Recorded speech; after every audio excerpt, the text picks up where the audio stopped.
V-Guard presents कौन जीत रहा है, को पावर्ड बाय सेंसोडाइन एंड विमल।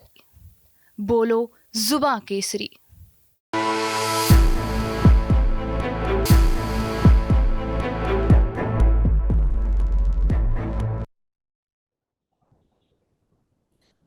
नमस्कार, बिहार की बात में आपका स्वागत है। मैं हूं पंकज कुमार। इस खास पेशकश में मैं चर्चा करूंगा खास तौर पर मुंगेर के बारे में, क्योंकि मुंगेर का पूरा भ्रमण मैंने किया है। अभी मैं बिहार इलेक्शन कवरेज पर आया हुआ हूं और सीधा ग्राउंड जीरो से अपने मेहमानों के साथ बातचीत कर रहा हूं, पॉलिटिकल एक्सपर्ट्स के साथ बातचीत कर रहा हूं, अपना एक्सपीरियंस भी शेयर करूंगा और साथ ही साथ उनका क्या एनालिसिस होता है, उनके पास जो इंफॉर्मेशन है वो भी आपके साथ शेयर करूंगा। अपने इस आज के खास एपिसोड में मैं आपसे ये चर्चा करना चाहूंगा कि मुंगेर, जी हाँ, मुंगेर जहां प्रत्याशी के तौर पर एक तरफ अनंत सिंह है तो दूसरी तरफ अनीता देवी हैं, लेकिन अनीता देवी के पति अशोक महतो का आपराधिक रिकॉर्ड रहा है। और वहीं अगर अनंत सिंह की बात करें तो निश्चित तौर पर अनंत सिंह जब जेल से बाहर आए हैं तो कहा जा रहा है कि दो बाहुबली जिनका आपराधिक रिकॉर्ड रहा है, आखिरकार क्या अब दोनों में भिड़ंत होगी, और दोनों में भिड़ंत होगी तो पलड़ा किसका भारी होगा।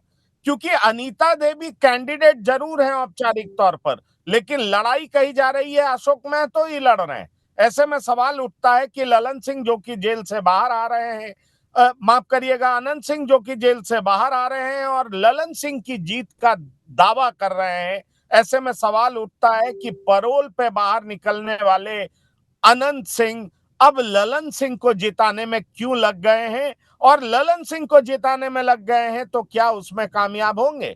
और ऐसे में सवाल उठता है कि मुंगेर में क्या दो बाहुबलियों के बीच में टक्कर होने जा रही है, स्थिति किस तरह की होगी, उस पर हम पूरी बात आपके साथ करेंगे। हमारे साथ तीन मेहमान जुड़ चुके हैं जिनसे हम आपका परिचय कराएंगे, लेकिन पहले आइए आपको सुनाते हैं कि ललन सिंह क्या कुछ कह रहे हैं और अनंत सिंह की पत्नी नीलम देवी क्या कुछ कह रही हैं। आइए पहले उस बाइट को सुनते हैं और उसके बाद हम शुरू करेंगे चर्चा।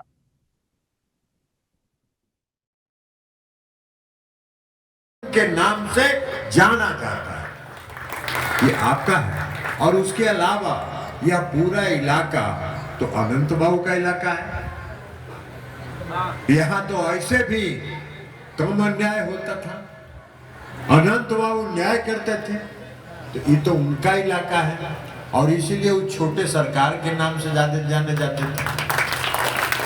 आज भी है, कल आपके यहाँ आए थे तो वो कल आए थे, मेरा भी आज फर्ज था, इसलिए आज हम आपके बीच आए। लेकिन हम आप एक बात हम आपसे कहने के लिए आए, जरा याद करिए, नीतीश कुमार जी 2005 के नवंबर में मुख्यमंत्री बने, उसके पहले का याद करिए। इन नया नौजवान लड़का सबका तो वो दिन नहीं देखा है। ये नया नौजवान लड़का जिसका 25 साल 30 साल उम्र हुआ है, ये तो जब नीतीश जी मुख्यमंत्री बने तो 6 साल 7 साल का था, तो इसको तो कोई अनुभव ही नहीं है। लेकिन जो बुजुर्ग लोग यहाँ हैं उन्होंने लालू यादव और राबड़ी देवी के राज को देखा है, जहां आतंक का राज चलता था और जंगल राज चलता था। कोई शाम के बाद निकलना नहीं चाहता था, बहू बेटी तो खास करके शाम के बाद नहीं निकलना चाहती थी। कहीं सड़क नहीं था, कहीं सड़क नहीं था, कहीं बिजली नहीं थी, बिजली के नाम पर कहीं कहीं अगर तार था तो उसमें बिजली नहीं आती थी, उस पर लोग कपड़ा सुखाते थे, काहे कि लाइन तो आना ही नहीं था। और भूले भटके कभी अगर लाइन आ गया तो लोग इतना खुश होते थे जैसे लगता था कि घर में दिवाली मना रहे हो, आग लो बिजली, आग लो बिजली, आग लो बिजली। और जब चला जाता था तो कभी कोई सोचता भी नहीं था कि कहीं आप बिजली आए। और आप लोग से विनम्र आग्रह करती हूँ, विनती करती हूँ कि 13 मई को तीर छाप पे बटन दबाकर और भारी मतों से जीत दिलाए, क्योंकि मैं आपकी यहाँ की बहू हूँ और मेरा हक है आपसे हाथ जोड़कर विनती करने का। और आपके जो छोटे सरकार हैं, यहाँ के बेटा हैं, उनका भी हक बनता है आपसे अनुरोध करने का और हाथ जोड़कर विनती करने का। तो ये देखिए, राजनीति का कहते हैं कि ये गजब इत्तेफाक है। मैं इसको ऐसा इसलिए कह रहा हूं क्योंकि अनंत सिंह जेल क्यों गए थे ये सबको पता है। अनंत सिंह के समर्थकों द्वारा ही ये कहा जाता था कि अनंत सिंह को जेल भेजने वाला कोई और नहीं बल्कि ललन सिंह थे। और ललन सिंह ने जेल क्यों भिजवाया था, ये अनंत सिंह के समर्थकों द्वारा, अनंत सिंह के परिवार द्वारा ये आरोप लगाए जाते थे कि जेल इसलिए भेजा गया था क्योंकि साल 2019 में अनंत सिंह की पत्नी नीलम देवी, जिनकी बाइट मैं आपको सुनवा रहा था, उन्होंने ललन सिंह के खिलाफ चुनावी मैदान में उतरने की चुनावी मैदान में वो उतर चुकी थी। वो लड़ाई के मैदान में थी। वो सीधा ललन सिंह को चुनौती दे रही थी। और उसके बाद अनंत सिंह का क्या हश्र हुआ, कई तरह के केसेस लगाए गए और उसके बाद अनंत सिंह को जेल जाना पड़ा है। अनंत सिंह पैरोल पे बाहर आए हैं, लेकिन अब देखिए कि अनंत सिंह की पत्नी नीलम देवी पिछली बार इनके विरोध में मैदान में उतरी थी, इस बार तीर छाप को यानी ललन सिंह को जिताने का अपील कर रही हैं और कह रही हैं कि छोटे सरकार का इलाका है, मैं उनकी पत्नी हूं, इसलिए मैं इस जगह की बहू हूं, मेरा हक बनता है, आप तीर छाप पर वोट दीजिए। और खुद ललन सिंह अनंत सिंह को छोटे सरकार कह करके पुकार रहे हैं कि इस इलाके में उनको छोटे सरकार कहा जाता है। यही तो देखिए कि कहते हैं ना कि इलेक्शन में, राजनीति में क्या कुछ हो सकता है। नदी के दो धारे भी मिल सकते हैं, ऐसा साफ दिखाई पड़ रहा है। मैं सीधा चलना चाहूंगा डॉक्टर संजय के पास। डॉक्टर संजय जो कि हमारे साथ जुड़े हुए हैं, साथ ही साथ हमारे साथ डॉक्टर सुनील कौशिक वरिष्ठ पत्रकार जुड़े हुए हैं, हमारे साथ इंदुकांत दीक्षित जी वरिष्ठ पत्रकार जुड़े हुए हैं। तीनों मेहमान हमारे साथ जुड़े हैं, हम तीनों का स्वागत करते हैं। डॉक्टर संजय, मैं आपके पास सीधा आना चाहूंगा। आप देखिए कि किस तरीके से पिछले चुनाव के बाद दो घनघोर दुश्मन कहे जाने वाले, एक दूसरे के खिलाफ आरोप प्रत्यारोप की झड़ी लगाने वाले, आज कह रहे हैं कि इनको वोट देकर के जिताइए। ये लोकतंत्र कौन सा करवट ले रहा है? मुंगेर की कहानी किस तरफ बदल रही है? आखिरकार अब अशोक महतो चुनावी मैदान में, अब चुनावी मैदान में अशोक महतो हैं जो कि बाहुबली रहे हैं, आपराधिक इतिहास रहा है। लेकिन जो अनंत सिंह की पत्नी है, जो कल तक कुछ और बोला करती थी, अब कह रही है कि तीर छाप पर वोट दे करके ललन सिंह को विजय बनाइए। जबकि यही अनंत सिंह की पत्नी, अनंत सिंह का परिवार, उनके समर्थक ललन सिंह पर आरोप लगाते थे कि अनंत सिंह को जेल एक षड्यंत्र के तरह तहत भेजा गया है और इसके लिए पूरे तरीके से जिम्मेदार कोई और नहीं बल्कि ललन सिंह है। देखिए, राजनीति में न कोई अस्थायी दोस्त होता है, न अस्थायी दुश्मन होता है, और राजनीति के तकाजे को समझना होगा। क्योंकि परिस्थितियां जब तय होती है कि वो अनुकूल है कि प्रतिकूल है, जब परिस्थितियां प्रतिकूल होती है तो फिर बयान बदल जाते हैं, भाव बदल जाते हैं, उनकी भाषा बदल जाती है। जब परिस्थितियां अनुकूल होती है तो सब कुछ अनुकूल लगने लगता है। और जिस विडंबना पर आप आश्चर्य व्यक्त कर रहे हैं, क्या कभी लगता था कि नीतीश कुमार और लालू प्रसाद एक साथ खड़े होंगे? इसी बिहार ने देखा, एक बार नहीं दो बार नीतीश कुमार जी लालू प्रसाद जी के साथ गए, दोनों दलों की सरकार बनी और उसका गवाह ये बिहार रहा, आप रहे, पूरा देश रहा। अनंत सिंह जिन परिस्थितियों में भी जेल के अंदर में है, जिस तरह की भी उनके ऊपर कार्रवाइयां हुई, सबको पता है। लेकिन अब वो अनंत सिंह की भाषा और भाव बदल गए हैं। वो कह रहे हैं कि लिपि सिंह इसके लिए जिम्मेवार है। जो आरसीपी सिंह की बेटी उस समय जो वहां की एसपी हुआ करती थी, उन्होंने इसके लिए दोषी ठहराया लिपि सिंह को। ये आरसीपी सिंह ने गलत तरीके से नीतीश कुमार जी को कन्विंस किया और बदले में जो जो सजा हम भुगत रहे हैं वो सजा हमें मिली। रह गई बात कि राजनीति में जो ताकत होती है वो ताकत होती है मुख्यमंत्री के पास। ललन सिंह ही एक ऐसे व्यक्ति हैं राजनीति में, मैं बड़ी स्पष्टता से कहना चाहूंगा, जिसको नीतीश कुमार ने राजनीति में माफ किया है। अदरवाइज नीतीश कुमार ने जिनके साथ भी दुश्मनी बनाई या दोस्ती बनाई, दोनों के परिणाम और दोनों के अंजाम साफ साफ दिखे।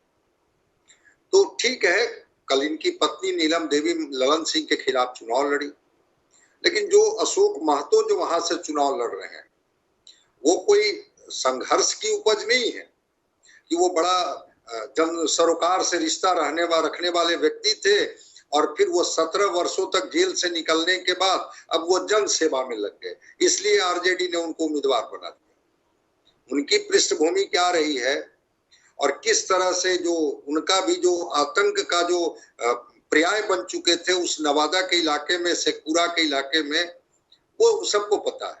खरमास में उनकी शादी कराई गई, शादी अपने वो धानुक जाति से है, कुर्मी जाति की एक महिला जो अनीता देवी अभी उम्मीदवार है उनसे उनकी शादी कराई गई और लालू यादव ने कहा कि जाइए अब मुंगेर को आप अपने तरह से साधिए। तो इस सच्चाई को तो स्वीकार करना ही होगा कि जब आप एक तरफ बाघ को लड़ाएंगे तो दूसरी तरफ जो उम्मीदवार हैं वो कोई बकरी लेकर के थोड़े आएगा, वो भी तो उसी तरह के लोगों को अपने साथ जोड़ेगा। अब ठीक है, उसके लिए कौन सा समझौता, कौन सी कीमत, कौन से लोभ प्रलोभन उनको देना पड़ेगा वो मैं नहीं जानता हूँ। ये राजनीति का जो तकाजा है, जिस लोकतंत्र के बारे में आपको आश्चर्य लग रहा है कि क्या हो गया लोकतंत्र को, कुछ नहीं हो गया है। बाहुबल का प्रभाव तो 80 में मैंने देखा है, जब एक साथ सदन में 12-14 विधायक घुस गए थे, कृष्णा सरदार से लेकर के राम बहादुर सिंह, वीर मोहबिया, कड़ाम कड़ाम, काली पांडे, आपको आश्चर्य होगा जान करके कि लगा कि ये सदन है या बाहुबलियों का एक प्रयोगशाला है। 90 का दशक के बाद का जो दशक रहा वो सबको पता है। हाँ, आज वो थोड़ा स्वरूप बदला है, वो बाहुबल अब धनबल के रूप में सामने आ रहा है कि जिनके सामने पूंजी की ताकत है, वो पूंजी उनको विरासत में मिली है या नहीं मिली है, लेकिन वो पूंजी जैसे भी उनके पास है, पार्टियां उन पर दांव लगाती है। तो अनंत सिंह दोनों तरीके से लगता है कि अशोक महतो के लिए चुनौती साबित होंगे और उसके लिए ललन सिंह हो या जेडीयू के नीतीश कुमार हो। अब वही ललन सिंह जो कल अनंत सिंह को क्या बोलते थे, आज कह रहे हैं कि छोटे सरकार है। अनंत बाबू बोल रहे हैं, उनकी पत्नी कह रही है कि ये परिणाम इनके हिस्से में आने वाला है और जेडीयू जो तीर छाप उसका निशान है उस पर मुहर लगा करके विजयी बनाइए।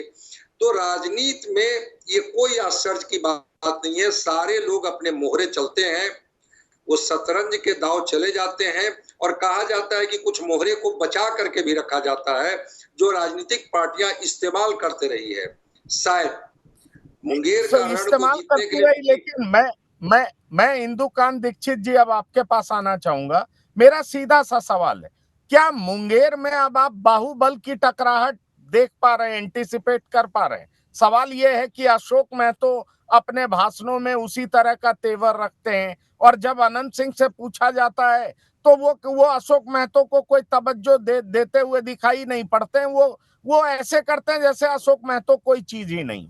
ऐसे में सवाल उठता है कि पैरोल पे निकलने वाले जो अनंत सिंह हैं और अशोक महतो जो कि अपने आप को बाहुबली समझते हैं और हर जगह अपनी अपराध का, जान लीजिए आप हैरान हो जाएंगे, लोगों के बीच में वो अपना आपराधिक इतिहास बड़े ही, वो कहते हैं अपने आपराधिक इतिहास का गाथा गाते हैं, लोगों को बताते हैं मैंने ये किया था, इस जाति को मारा था, उसको कुछ नहीं समझा था, इस तरह की बात करते हैं वो। ऐसे में सवाल उठता है कि क्या मुंगेर में आप देखते हैं कि फिर से दो बाहुबलियों की टकराहट हो सकती है? क्योंकि अनंत सिंह बाहर आए हैं, उनका प्रभाव बाढ़ में भी है, उनका प्रभाव मोकामा में भी है जहां से वो जीतते हैं, और उनका प्रभाव लखीसराय में भी, क्योंकि जिस जाति से आते हैं। ऐसे में सवाल उठता है कि अशोक महतो भी जिस बिरादरी से आते हैं उस बिरादरी की भी अच्छी खासी संख्या है। तो क्या फिर से जातिगत टकराहट की कोई आशंका बनती है क्या, जो पहले कभी 90 के दशक में अशोक महतो वर्सेस अखिलेश सिंह हुआ करता था? क्या इस तरह की घटना की पुनरावृत्ति होती हुई दिखाई पड़ रही है क्या? क्योंकि दोनों बाहुबली हैं, दोनों का सुर एक तरह का है, दोनों का भाषा एक तरह का है। ऐसे में सवाल उठता है कि मुंगेर में होगा क्या? जी नमस्कार पंकज जी, मेरी आवाज आ रही है? जी बिल्कुल आ रही। जी, मैं अभी सुन रहा था डॉक्टर संजय जी को। उन्होंने बड़ा अच्छा विश्लेषण किया और मैं सचमुच में इनकी राजनीतिक समझ का बड़ा कायल हूँ कि जिस तरह से वो एक एक चीजों को इतनी बारीकी से पकड़ते हैं। देखिए, जो ललन सिंह जी की स्थिति है और जिस तरह की लड़ाई मुंगेर में चल रही है, उसको देखकर हमें यही बात याद आती है। कहते हैं ना कि कभी नाव गाड़ी में, कभी गाड़ी नाव में। आज वही स्थिति है।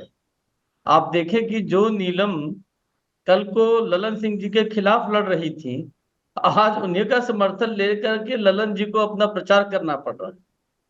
और बिहार के जो राजनेता हैं और राजनीतिक पार्टियां हैं, हमें लगता है कि कहीं न कहीं वो अभी भी ये समझते हैं, या वो पार्टियां समझती हैं कि जनता अभी भी इन बाहुबलियों के इशारे पर या इनके कहने पर या इनकी बातों में आकर के ही शायद वोट करती है। हमें लगता है कि इस स्थिति में काफी बदलाव हो चुका है पंकज जी। एक समय था जब 90 के दशक तक में लालू जी ने राजनीति की और जिस तरह से तमाम बाहुबलियों को मैदान में लेकर के आए, फिर उनके काउंटर में लोग दूसरे बाहुबलियों को लेकर के आए। लेकिन हाल फिलहाल में देखिए, ऐसे लोगों को भी साधने के लिए नीतीश कुमार जी ने भी और लालू की पार्टी ने भी कोई कोर कसर नहीं छोड़ा है।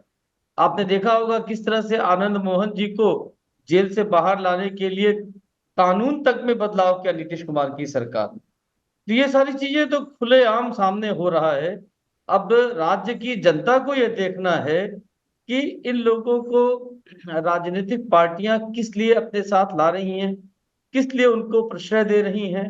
अब उनको अपना मतदान क्या इनके प्रभाव के हिसाब से करना है, जाति धर्म के हिसाब से करना है, या अपने क्षेत्र के विकास को देख कर करके विकास के लिए कौन सी सरकार काम कर रही है, किसने इंफ्रास्ट्रक्चर डेवलपमेंट का काम किया है, उसको देख करके करना है।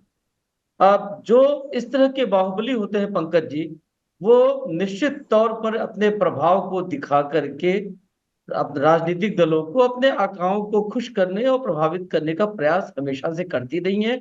और वो आप दिखा रहे हैं, जो रिपोर्ट उसमें दिख रहा है साफ तौर पे कि वो अभी भी ऐसा ही दिखा रही। और संजय जी ने ये ठीक कहा कि अगर सामने आप बाघ लेकर खड़े होंगे तो दूसरा पक्ष मेमना लेकर तो नहीं खड़ा होगा। अगर उसका काउंटर करना है तो उसको भी इसी ढंग के किसी एलिमेंट को थोड़ा सजा सवार करके सामने रखना होगा, चाहे वो बैकग्राउंड से उसका सपोर्ट ले या ठीक सामने खड़ा करके उसको चुनाव मैदान में खड़ा कर दे। लिहाजा इन लोगों के बीच में जो लड़ाई है उसको आप सिर्फ इस तौर पे ना देखिए कि ये दो बाहुबलियों की या दो माफियाओं की या दो ताकतवर लोगों की लड़ाई है। इसके पीछे राजनीतिक दलों की बिहार को लेकर के क्या सोच है, क्या मंशा है, वो भी जाहिर होती है। जी पंकज जी। पर सवाल एक बड़ा ये उठता है कि अशोक महतो वर्सेस अनंत सिंह मुंगेर में होता है तो परिणाम क्या होगा? ये एक गंभीर सवाल है और इसकी चर्चा उस इलाके में बहुत हो रही है। मैं आपको बता दूं, मैं मुंगेर ही घूम रहा था। कल मैं पूरा मुंगेर घूमा हूं, परसों मैं मुंगेर घूमा हूं। मुंगेर में इस बात की अच्छी खासी तरह से लोग चर्चा कर रहे हैं कि आखिरकार अनंत सिंह को बाहर निकाला क्यों गया है। कई समर्थक जो आरजेडी के हैं वो कह रहे हैं कि जब तक अनंत सिंह आरजेडी में थे तो अपराधी थे, अब अनंत सिंह बाहर निकल गए हैं तो बिल्कुल एकदम वो धुल गए हैं, दूध से उनको नहला दिया गया है, वो साफ सुथरे हो गए। पर सवाल ये उठता है कि जिस तरह का माहौल मुंगेर में बनता हुआ दिख रहा है और अनंत सिंह चाहे आरजेडी में हो, जेडीयू में हो, निर्दलीय हो, वो चुनाव जीतते रहे हैं, उनकी लोगों पर पकड़ है। ऐसे में सवाल उठता है कि अशोक महतो भी जब लोगों के बीच में जाते हैं तो उनका शानदार वेलकम होता है। लोग भूल जाते हैं कि जेल ब्रेक कांड में थे, वो कई तरह के अपराध को उन्होंने अंजाम दिया है। लेकिन लोग देखिए, मैं विजुअल में दिखा भी रहा हूं कि लोग किस तरह से उनका वेलकम कर रहे हैं। ऐसे में बड़ा सवाल उठता है कि चुनाव भले ही अनीता देवी वर्सेस ललन सिंह हो, लेकिन जब चुनाव मुहाने तक पहुंच रहा है तो मुंगेर में दिखाई पड़ रहा है कि ये अशोक महतो वर्सेस अनंत सिंह होता हुआ दिख रहा है। क्या कहना चाहेंगे सुनील कौशिक? इन दोनों बाहुबलियों का इतिहास इनका पीछा नहीं छोड़ रहा और लोग इसमें गहरी दिलचस्पी ले रहे हैं। लोग दो भागों में बंटते हुए दिखाई पड़ रहे हैं और साफ मालूम पड़ रहा है कि चुनाव लोग कहते हैं अशोक महतो को वोट देना है, अब कह रहे हैं कि अनंत सिंह बाहर निकल गए हैं इसलिए ललन सिंह को वोट देना है। इस तरह की भी बात करने वाले कई लोग मुझसे मिले जो कि इस तरह की चर्चा हमसे कर रहे थे। देखो पंकज जी, ये देखना पड़ेगा कि जो लोग सत्ता में हैं, जिनकी सरकार बिहार में है, आखिरकार उनको अनंत सिंह जैसे बाहुबली नेता को जेल से बाहर लाना क्यों पड़ा। कोई तो लल्लन सिंह को मजबूरी दिखी होगी, कहीं तो दिख रहा होगा कि वो अशोक महतो के सामने हल्के पड़ रहे हैं। हो सकता है अशोक महतो के जो समर्थक रहे होंगे, जो उस दुनिया के लोग होते हैं, वो कहीं ना कहीं अशोक महतो के साथ दिखाई दे रहे होंगे। इसलिए लल्लन सिंह को महसूस हुआ होगा या सरकार के लोगों को महसूस हुआ होगा कि चुनाव कैसे जीता जाए, तो अनंत सिंह जैसे व्यक्तियों को केवल चुनाव के समय तक बाहर लाना, 15 दिन के लिए बाहर आए हैं, तो ये तो जग जाहिर हो गया कि सिर्फ वो चुनाव के लिए बाहर आए हैं। यदि 15 दिन के लिए जेल से बाहर निकाला जा रहा है तो ये तो जनता को समझना पड़ेगा। एक बाहुबली का समर्थन लेने के लिए, एक बाहुबली का सहयोग लेने के लिए 15 दिन के लिए जेल से बाहर यदि सरकार के लोग लेके आए हैं तो चुनाव वहां कैसे लड़ा जा रहा होगा। और 2008 के परसिमन के बाद, आप बिहार की राजनीति को बहुत अच्छे से समझते हैं, बड़ा पकड़ है आपकी। 2008 के परसिमन के बाद मुंगेर में आपने देखे हालात वहां बदले हैं। 2009 में लोकसभा का चुनाव आता है, 2014 में, 2019 में एनडीए के समर्थक ही वहां चुनाव जीतते हैं, चाहे वो रामविलास पासवान जी का 2014 में पार्टी जीती हो या इनसे पहले लल्लन सिंह हो या अब लल्लन सिंह। तो ऐसी स्थिति में क्या वहां की जनता या वहां के लोग जो लोकतंत्र की रक्षा के लिए अग्रणी भूमिका निभाते हैं, निश्चित तौर से, या हम लोग सब चर्चा करते हैं कि लोकतंत्र को कैसे बचाए रखना है, या यही बड़े लोग जब बड़े मंचों से कहते हैं कि संविधान खत्म हो रहा है, एजेंसियों का दुरुपयोग हो रहा है, क्या इनको जब अपने ऊपर ऐसे चुनाव लड़ने के लिए उन्हीं का सहयोग ले रहे हैं तो क्या निश्चित तौर से अपना चेहरा आईने में देखते होंगे क्या? ये सबसे बड़ा सवाल वहां की जनता के सामने होना चाहिए। बार बार आप देख ही रहे हैं, रोज आ रहा है कि संविधान को खत्म किया जा रहा है, एजेंसियों का दुरुपयोग हो रहा है। एक सत्ता पक्ष का व्यक्ति यदि एक बाहुबली को 15 दिन के लिए जेल से बाहर लाता है और वो व्यक्ति समर्थन में सभाएं करता है, वोट मांगता है, तो निश्चित तौर से बाहुबली या जिस तरीके से गुंडागर्दी को खत्म करने की बात नीतीश जी कहें या भारतीय जनता पार्टी कहे, वो मुझे लगता है कि यहाँ मुंगेर की सीट पर तो दिखाई नहीं दिया। यदि आप ईमानदारी से ही चुनाव लड़ना चाहते थे और जिस गुंडागर्दी को खत्म करने के लिए दूसरे राज्यों की बात करते हैं, बगल में उत्तर प्रदेश में कहते हैं वहां तो बुलडोजर चलता है, हमें तो गुंडा तत्व को स्वीकार ही नहीं है, और एक वहीं बगल बिहार में आप देखेंगे कि आप ही के साथी एक व्यक्ति को जेल से छुड़वा करके वो कहते हैं कि भाई हमारे यहाँ सभा में समर्थन करिए, हमारे लिए वोट मांगिए, माहौल क्रिएट कीजिए। तो निश्चित तौर से मैं तो यही कहूंगा कि लोकतंत्र के लिए बहुत दुखदाई है और ये मुंगेर की जनता को समझना पड़ेगा कि निश्चित तौर से क्या कोई भी जीते, क्या इन लोगों के हाथ में आपका लोकतंत्र निश्चित तौर से जिंदा रह पाएगा या नहीं। नहीं, पर आपने बड़ी बात की डॉक्टर सुनील कौशिक, लेकिन जमीनी हकीकत जब आप देखेंगे तो आप हैरान हो जाएंगे। कहा यह जाता था, और मैं चाहूंगा डॉक्टर संजय इसका जवाब दे, कहा यह जाता था कि कुशवाहा, कोयरी और कुर्मी समाज नीतीश कुमार का आधारभूत वोटर है, बेस वोटर है। लेकिन आप हैरान हो जाएंगे, वारसलीगंज में नीतीश कुमार सभा करते हैं जो कि नवादा लोकसभा क्षेत्र में पड़ता है, और वहां लोग कम सुनने आते हैं। लोग मुंगेर में चर्चा अब अशोक महतो की कर रहे हैं। जिस नीतीश कुमार को देख करके लोग वोट किया करते थे, उनके समाज के लोग नीतीश कुमार को देखते थे। इस बार गंभीर सवाल ये उठ खड़े हो रहे हैं कि आखिरकार महतो समाज, कुर्मी समाज नीतीश कुमार को देखेगा सम्राट चौधरी को देखेगा, उपेंद्र कुशवाहा को देखेगा या अशोक महतो को देखेगा।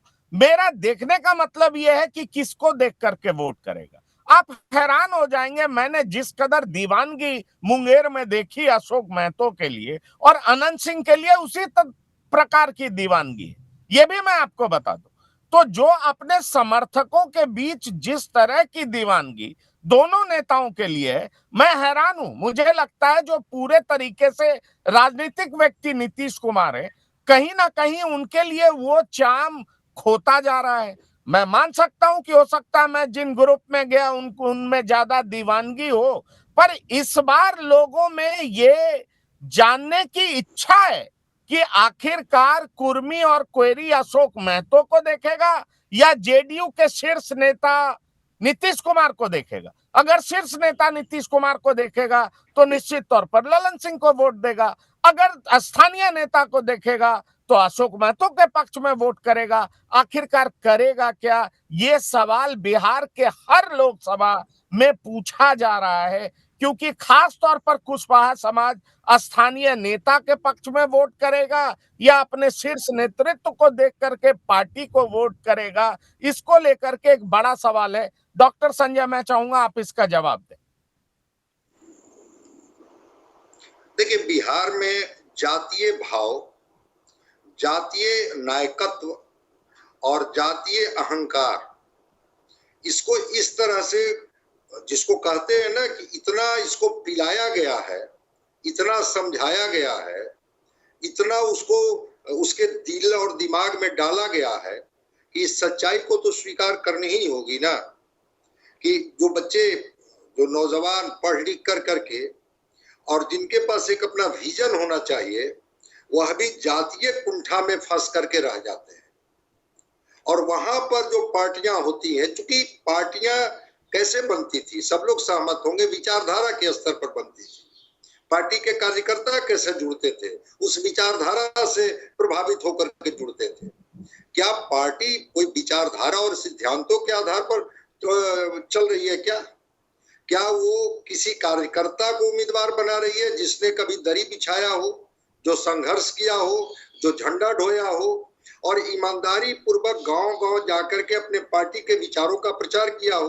पार्टी को जिताऊ कैंडिडेट चाहिए और वो जिताऊ कैंडिडेट भी जातीय चाशनी में रंगा हुआ होना चाहिए। नीतीश कुमार जी की बात कोयरी कुर्मी मानेंगे नहीं मानेंगे, वो तो धानुक है और धानुक की अच्छी संख्या मुंगेर में है। ये तो हम लोग 4 जून को इस पर बात करेंगे, लेकिन इतनी बात, इस सच्चाई को भी स्वीकार करना होगा। अशोक महतो अपने को जितना बड़ा साबित कर दे, कुर्मी और कोयरी में जो ओबीसी का एक बड़ा चंक है, वो आज भी उस पर नीतीश कुमार का एक प्रभाव है। और नरेंद्र मोदी ने जब नीतीश कुमार को तोड़ा उस गठबंधन के बाद, उसके पीछे का मकसद वही था। चूंकि लालू प्रसाद हमेशा 90 के बाद अगड़ा और पिछड़ा करने में कामयाब हो जाते थे और ओबीसी का एक बड़ा वर्ग, मजबूत वर्ग जो कोयरी और कुर्मी है, जो बड़ा पॉलिटिकल वोटिंग करता है, वो नीतीश कुमार के साथ खड़ा हुआ और लालू प्रसाद केवल यादव को लेकर के किनारे हो गए। तो मैं समझता हूं कि जिस नौजवान की सभा आप देख रहे हैं, जिनके नारे देख रहे हैं, जो उत्साह दिख रहे हैं, वही पूरा मुंगेर का समाज नहीं है। मुंगेर का कोई समाज वैसा भी है जिसके अंदर में समझ भी है। ये ठीक है, ये सोडाबाटरी जोश वाले लोग होते हैं जो कहते हैं कि बस ये नायकत्व वही ढूंढने लगते हैं और लगता है कि हमारा असली नायक तो वही है। वो नायक उनका हो ही नहीं सकता है। वो जोश में आकर के उनके पक्ष में मतदान कर दें, उनको चुनाव जिता दें, वो एक अलग पार्ट है। लेकिन नायकत्व जब वो ठंडे दिमाग से उनके समाज के लोग सोचते हैं तो उनको पता है कि हमारा नायक कौन है। अनंत सिंह ठीक है कि वो मुंगेर में प्रभावित करेंगे, मोकामा में प्रभावित करेंगे, बाढ़ में प्रभावित करेंगे, लखीसराय में प्रभावित करेंगे। मैं तो शुरू में ही कहा कि कभी कभी चीजें होती हैं कि जिस भाषा में सवाल होता है, जवाब भी उसी भाषा में देनी पड़ती है। अब अशोक महतो की भाषा का जवाब तो नीतीश कुमार अपनी सधी हुई भाषा से देंगे नहीं। उसके लिए तो उनको अनंत सिंह जैसे लोगों को ही सामने लाना पड़ेगा और उनको 15 दिन तक के लिए टाइमिंग को लेकर के सवाल है। ऐसा नहीं है कि ये लोग जेल से छूटते नहीं रहे हैं पेरोल पर। पैतृक संपत्ति के बंटवारे के नाम पर 15 दिन के लिए इनको पेरोल पर लाया गया है। टाइमिंग को लेकर के सवाल है कि आखिर इसी समय उनको पेरोल क्यों दिया गया। और इसकी पटकथा लिख दी गई थी जब फ्लोर टेस्ट हो रहा था, और फ्लोर टेस्ट में नीतीश कुमार के साथ आकर के नीलम देवी जो मोकामा की विधायिका है वो आकर के बैठ गई थी। तो इसकी पृष्ठभूमि पहले लिख दी गई थी, उसकी तैयारी पहले से चल रही थी। आप उसका एक्सपेरिमेंट अभी देख रहे हैं कि अनंत सिंह को कैसे पेरोल पर निकाल करके, और फिर वो कहा जाता है कि आप अशोक महतो को ललकारिए मोकामा में, लखीसराय में, मुंगेर में, और जो विधानसभा के क्षेत्र हैं उनके। प्रहलाद यादव और अनंत सिंह दो ऐसे मोहरे हैं जो जेडीयू इस्तेमाल कर रही है अपने हितों में। प्रहलाद यादव के बारे में तो कोई कल्पना भी नहीं करता था कि वो फ्लोर टेस्ट में नीतीश कुमार जी के साथ आकर के खड़े हो जाएंगे। तो राजनीति में कोई अब सिद्धांत, मूल्य, ये सब जैसी बातें नहीं होती है। वहां एक ही फैक्टर होता है, विनेबिलिटी, जिताओ। वो जीतने वाला कैंडिडेट जाति के अनुसार ताकतवर है, धन के अनुसार ताकतवर है, बाहुबल उसके पास है जो लोगों को एक अपने तरीके से एक आभा मंडल से प्रभावित कर लेता है और लोग उसी में नायकत्व ढूंढने लगते हैं। तो अनंत सिंह वर्सेस अशोक महतो की लड़ाई तो दिख रही है वहां। अब वो अनीता देवी और ललन सिंह उम्मीदवार हो गए हैं और दोनों ने अपनी अपने तरीके से अपने लोगों को मैसेज दे दिया है कि जीत होगी तो हमारी, हार होगी तो हमारी। अब देखना होगा कि इस जीत और हार में कौन जीतते हैं, कौन हारते हैं। लेकिन फिर मैं कह रहा हूं और दावे के साथ कह रहा हूं, 4 जून को हम लोग बात करेंगे कि जिस समाज की बात आप कर रहे हैं, डॉक्टर संजय उस पर अभी भी नीतीश कुमार का प्रभाव है। डॉक्टर संजय, मैं आपकी बात से सहमत हूं, लेकिन सवाल ये उठता है कि धानुक समाज के भी एक छत्र नेता नीतीश कुमार ही रहे हैं। हमने पिछले कई चुनाव में देखा है। लेकिन जिस तरीके से मुंगेर में प्रयास चल रहा है, या यहाँ तक कि बेगूसराय में भी ये प्रयास चल रहा है कि कैसे इस लड़ाई को अगड़ा बनाम पिछड़ा बना दिया जाए। ये बात और है कि प्रधानमंत्री पिछड़े समाज से आते हैं, एनडीए के कई नेता पिछड़े समाज से आते हैं, बीजेपी में सम्राट चौधरी कुशवाहा समाज से आते हैं, उपेंद्र कुशवाहा एनडीए में कुशवाहा समाज से आते हैं। तो कई ऐसे नेता हैं जो कि पिछड़े ही समाज से आते हैं और सबसे बड़े नेता भी पिछड़े समाज से आते हैं। इसलिए ये लड़ाई उस तरह की बन नहीं पा रही है। लेकिन आप जमीन पर उतरेंगे तो कई जगह आपको ये भी दिखाई पड़ेगा कि लड़ाई इस ओर मोड़ने की कोशिश है। एक तरफ बीजेपी हिंदुत्व का मुद्दा गढ़ती है, लेकिन ये पार्टियां जाति पर चुनाव लड़ना चाहती हैं। और खास तौर पर मैं हैरान तब हुआ मुंगेर में जब मुझे कई युवा मिले, रोजगार की बात कर रहे थे, वो मुझे बात समझ में आ रही थी, लेकिन वो दूसरी तरफ कह रहे थे कि अशोक महतो को आप अपराधी कहते हैं और अनंत सिंह को आप बाहुबली कहते हैं। मैंने कहा भैया, इस बात का मतलब गलत मत निकालो। सवाल यह है कि दोनों का आपराधिक इतिहास, लेकिन वो जिस तरीके से पक्ष ले रहे थे और जाति के लिए गोलबंद हो रहे थे, वो मुझे हैरान कर रहा था। क्योंकि नीतीश कुमार जिस पार्टी के सर्वोपरि नेता हैं, उसी पार्टी के एक उम्मीदवार हैं ललन सिंह। और पहले हमने ऐसा देखा है कि नीतीश कुमार अपने उम्मीदवारों के लिए वोट मांगते थे। आप याद करिए प्रगति मेहता की स्थिति क्या हुई थी इसी मुंगेर में। प्रगति मेहता भी बड़े नेता थे, लेकिन उनके वो महज 3 लाख में सिमट गए थे। पर जिस तरीके का वार्म वेलकम हो रहा है, कहीं ना कहीं दिमाग में ये बात आ रही है। देखने के बाद लग सकता है मन में एक तरह का शंका और सूबा पनपता है कि क्या नीतीश कुमार अपने कोर वोटर पर पकड़ उनकी कमजोर पड़ती जा रही है। इंदुकान दीक्षित जी। पंकज जी, देखिए, जब नीतीश कुमार ने पलटी मारी 3-3 बार, 4-4 बार, उसके बाद से न सिर्फ उनकी जाति बिरादरी में बल्कि बिहार के जनरल वोटर में, जो बिहार में वोटिंग परसेंटेज घटा है, इसके पीछे भी एक बड़ा कारण ये माना जा रहा है कि जिस तरह से पलटी मारी नीतीश कुमार ने और उनको तेजस्वी ने पलटू राम कहा और उन्होंने उस चीज को अक्षरशः साबित किया।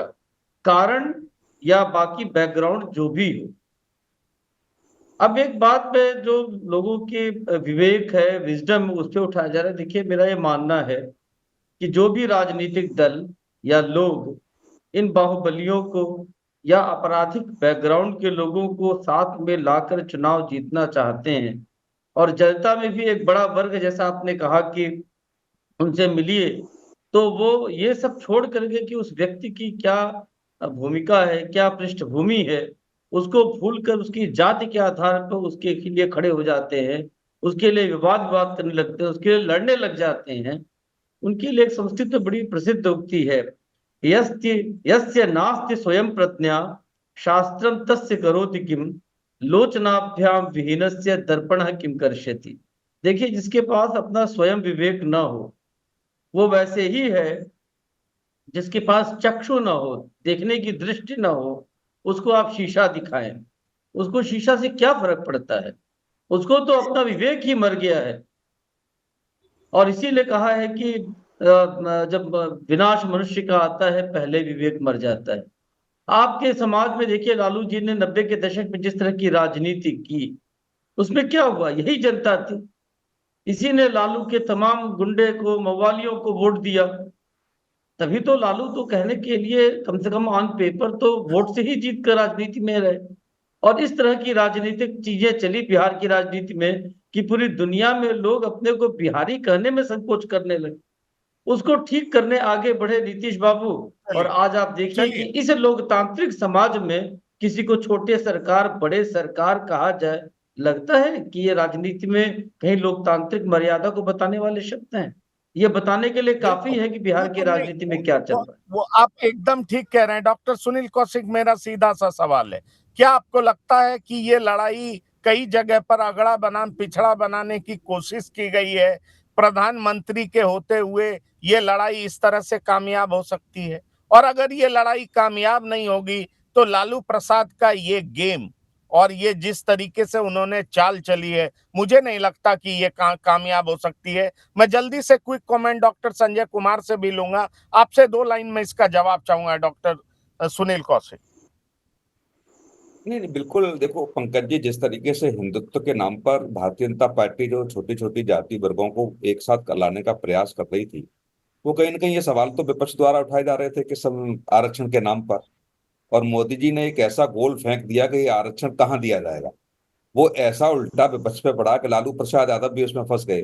लालू प्रसाद यादव जी के मुंह से भी निकल गई कि नहीं, मुसलमानों को आरक्षण मिलना चाहिए। तो इस मुंगेर सीट पे जहाँ कुर्मी बनाम बाहुबली भूमिहार के नाम पर जो वर्चस्व की लड़ाई को दिखाया जा रहा था, निश्चित तौर से ये भूमिका भी वहां रहेगी कि ओबीसी नेता कौन बड़ा है, कुर्मियों का नेता कौन बड़ा है बाहुबली के साथ साथ। और निश्चित तौर से आप मान के चलिए कि मोदी जी के साथ साथ नीतीश जी की भी साख दांव पर लगी हुई है, क्योंकि उनके जाति के वोट आप देखिए। मुझे पता है कि वहाँ 50 से ज्यादा वोट तो धानो गांव के भी ज्यादा ज्यादा पूरे के पूरे गांव वहां पे हैं। तो ऐसी स्थिति में कहाँ गोलबंद होंगे, किनके साथ गोलबंद होंगे, ये मुझे लगता है कि 4 जून को रिजल्ट आएगा, तभी हम लोग समीक्षा कर पाएंगे उसकी। Doctor Sanjay Kumar, quick answer, क्या आप अशोक महतो को भारी देख रहे हैं या ललन सिंह अभी भी भारी दिखाई पड़ रहे हैं वहां पर? देखिए, भीड़ भारी और कमजोर नहीं होती है। भीड़ से चीजों का आकलन नहीं किया जा सकता है। भीड़ सुनने के लिए और भीड़ नारे लगाने के लिए भी होते हैं। वोट किनके पक्ष में गोलबंद होकर के मिलता है, ये तो मतदान के बाद पता चलेगा, या 4 जून को जब परिणाम आएगा तब। तो ठीक है, अपने अपने नायक के साथ ये लोग घूम रहे हैं। क्योंकि बाहुबलियों को भी नायक मानने की एक कभी कभी हो जाता है, फॉल्स इंप्रेशन डेवलप कर जाता है। तो मैं मानता हूं कि लड़ाई ललन सिंह ने भी अपने तरीके से लड़ने के लिए अनंत सिंह को लाया है मैदान में, कि वो लड़ाई चलिए, अनंत सिंह देखे और अशोक महतो भी अपने तरीके से करेंगे। जवाब मिल गया। और सवाल यही गंभीर है कि अनंत सिंह बाहर निकले हैं, तो क्या अब अशोक महतो को उन्हीं के अंदाज में जवाब देंगे? और उन्हीं के अंदाज में जवाब देंगे तो भूमिहार मतदाता भी तकरीबन 4 लाख से ज्यादा हैं, क्या उनमें गोलबंदी होगी? सवाल ये भी उठ रहा है कि नीतीश कुमार के रोड शो से जो अशोक महतो के वोटर्स उनके लिए गोलबंद हो रहे हैं, उनमें से नुमारी हो सकेगी? कई ऐसे सवाल हैं जिनके जवाब 4 जून को मिलेंगे। बहरहाल बिहार की बात में इतना ही। इंदुकांत दीक्षित जी आपका, डॉक्टर सुनील कौशिक आपका और डॉक्टर संजय कुमार आपका, आप तीनों मेहमानों का बिहार की बात से जुड़ने के लिए बहुत बहुत धन्यवाद और शुक्रिया। तो आप तीनों का बहुत बहुत शुक्रिया। और बिहार की बात में अब इतना ही। ताजा तरीन खबरों के लिए आप लगातार देखते रहिए TV9 बिहार झारखंड। धन्यवाद, नमस्कार।